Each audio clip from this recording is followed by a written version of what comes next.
Assalamu alaikum. Today I have question paper of CSS 2023 English Prussian composition. बहुत सारे students मुझसे पूछते हैं कि सर ये थोड़ा हमें सॉल्व कराएं और I've decided to solve all the papers of English Prussian composition of last at least 15 years. मैं उनका सोल्यूशन आपको बताऊंगा और जहां जहां मिस्टेक है वो क्यों है उसको भी एक्सप्लेन करूंगा इंशाल्लाह। सीएसएस के प्रेसी और कंपोजिशन के पेपर में एक सवाल आता है जिसमें 8 सेंटेंसेस होते हैं, उनमें कोई एरर होती है और कहा जाता है कि इनको करेक्ट करें।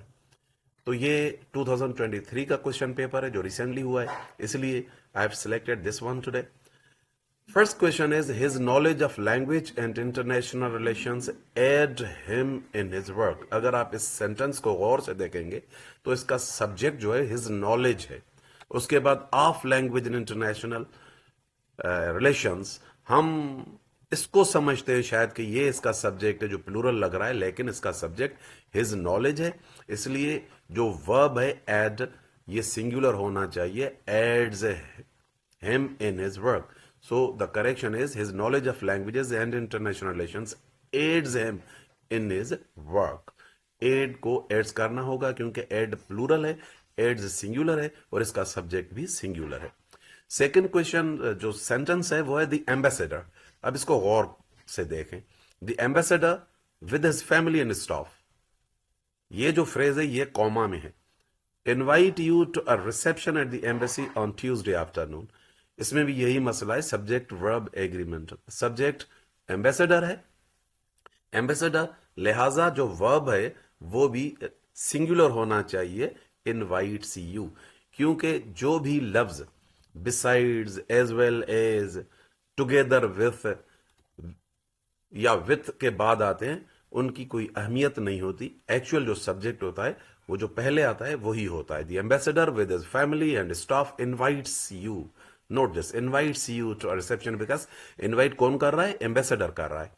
Third sentence is this year he will sit in the CSS examination. अब ये सिट इन जो होता है ये धरने को कहते हैं, यहां कोई एग्जामिनेशन में धरना नहीं देगा, सिट फॉर होता है। This year he will sit for the CSS examination, ये जो फ्रेजल वर्ब है सिट इन, इसको सिट फॉर कर दें। या तो होना चाहिए he will appear in the CSS examination, फिर भी ठीक लग रहा है। Sentence number 4, the chief executive will let us know whether or not he can attend the meeting. अब दो लफ्ज होते हैं, दो स्ट्रक्चर्स होते हैं, एक होता है वेदर, दूसरा होता है वेदर और नॉट।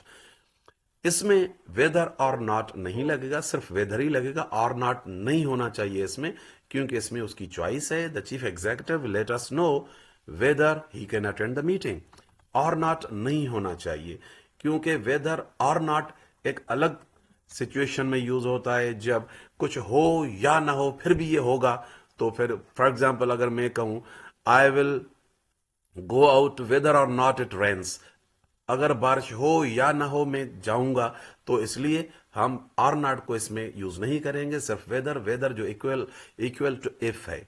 ओके, ये कंडीशन शो कर रहा है। Sentence number 5, when he came back from vacation Aslam and me plan to look for an other apartment. इसमें जो प्रॉब्लम है वो तो मुझे दो प्रॉब्लम्स लग रहे हैं। एक तो एक बड़ी प्रॉब्लम यह है कि सब्जेक्ट असलम एंड मी, तो सब्जेक्ट है मी के बाद एंड के बाद मी, ये आई होना चाहिए, इसका सब्जेक्टिव केस होना चाहिए, मी नहीं होना चाहिए।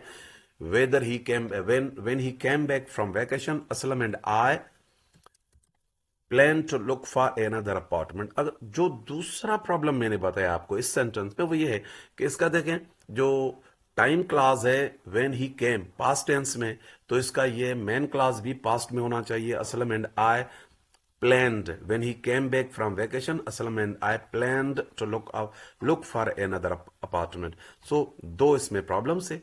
एक तो प्रोनाउन केस का मसला था, मी को आय करना है, और इस प्लान को प्लैंड करना है, क्योंकि इसका जो पहला हिस्सा है वो पास्ट टेंस में। Sentence number 6, have a look at this, if some of you make a noise they shall be punished. इस सेंटेंस में गड़बड़ कहाँ है? इफ सम ऑफ यू, मुखातब यू से हो रहा है। If some of you make a noise they shall be punished. अब इसका जो दूसरा हिस्सा है उसका सब्जेक्ट कैसे चेंज हो गया, दे। अगर आपने शोर किया तो उनको सजा होगी। उनको क्यों भाई, आपको सजा होगी। So the sentence should be if some of you make noise you shall be punished. ये दे गलत है, यहाँ यू होना चाहिए, यू शैल बी पनिश्ड। जो शोर कर रहा है उसको ही सजा होगी। Sentence number 7, he came to me to enquire. वो मुझसे पूछने आया। क्या पूछने आया, यहाँ जो ज़रूरत है वो है नाउन क्लास की। ये इसने क्या लिखा है, what is the salary attach to the appointment. इसने डायरेक्ट सेंटेंस लिखा है, डायरेक्ट क्वेश्चन लिखा है।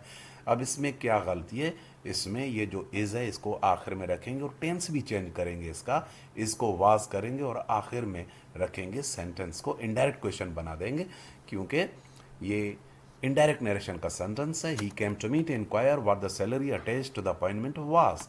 इसमें दो मिस्टेक्स थी, एक तो ये इसकी पोजीशन चेंज करनी थी, दूसरा इसका टेंस चेंज करना था। Last sentence is I am too tired that I do not Hunt words and idioms in my English book. ये तो छोटे छोटे बच्चों को पढ़ाते हैं कि भाई ये जो जब टू यूज़ होता है तो it is followed by infinitive. अगर सो होता है तो उसके बाद दैट क्लास रखते हैं। आई एम टू टायर्ड, मैं इतना थका हुआ हूँ, दैट या तंग आ चुका हूँ, that I do not hunt को हम करेंगे I am too tired to hunt words and idioms in my English book. इसमें ये जो आई डू नॉट है इसको काट के हम करेंगे to infinitive। I am too tired to hunt words and idioms in my English book। अगर इसका टू को रिमूव करेंगे तो ये सेंटेंस होगा I am too tired that I cannot hunt words and idioms in my English book। So इसमें सिर्फ to रखेंगे क्योंकि इसका एडवर्ब जो है वो टू है। Thank you very much.